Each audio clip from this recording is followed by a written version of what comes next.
Now you've traveled to Africa Yeah, before, a couple right? of times, yeah. How was that experience? It was great. It was great. I would say Egypt was a little different. I took my daughter to Egypt. It was a little different. I got into it with a few professors, and my daughter picked up one before I did. She was giving a lecture, and she said, "Well, when the Africans came over," my daughter tapped me and said, "I thought we were in Africa." When Africans came over Yeah, in Africa. Yeah, so I said, I tapped her and I said, "Africans came over?" And she was like, "Yeah, the Africans came over." And I said that, what you just said. And she said to me, she was like, well, we are, but we aren't. And I realized she had believed, that European hype. Yeah. That Egyptian was a place all to its own. Because once you start getting treated like that, you start to kind of believe it. And then first you believe it, then you act like it. Right.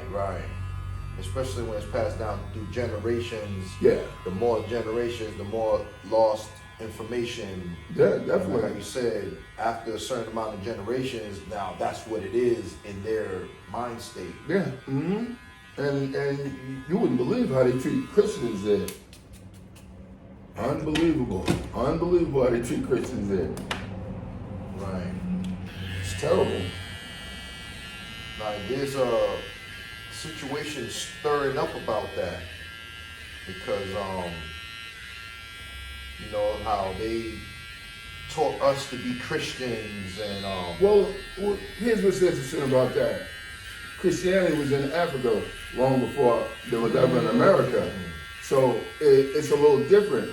They didn't adopt those policies that Christians here adopted.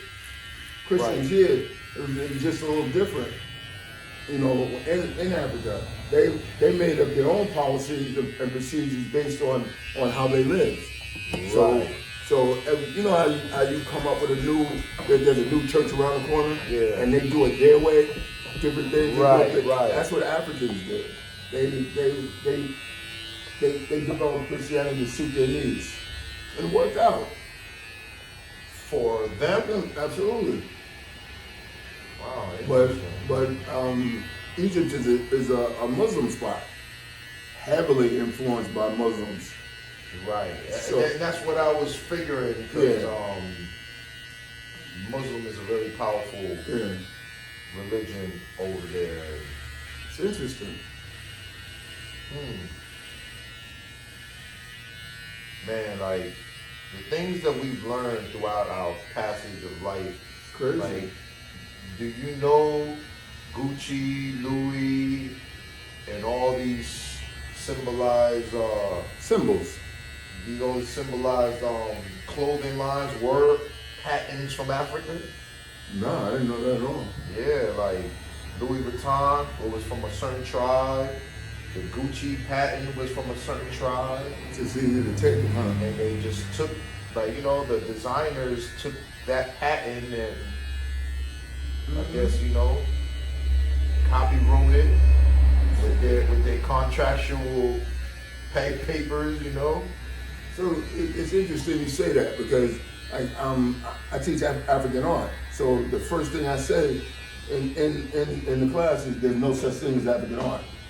Who said that? You said that? That's the first thing I say in class. There's no such thing as African art. So is it to make them debate or? Well, it stirs conversation. What do you mean there's no such thing as African art? And that's my question. What do you mean? Well, there's no such thing as African art. It's just art. It's just art. Bro, what happens if I have a drum? Well, you have a drum. You have a drum. What happens if I have a picture?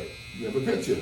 Right. It can't be defined. I can't define your barber skills. Right. Your skills are your skills, but I can't come along and say that this is African art. Yeah. You have to define what it is that you do. And that's kind of what happened. It's crazy.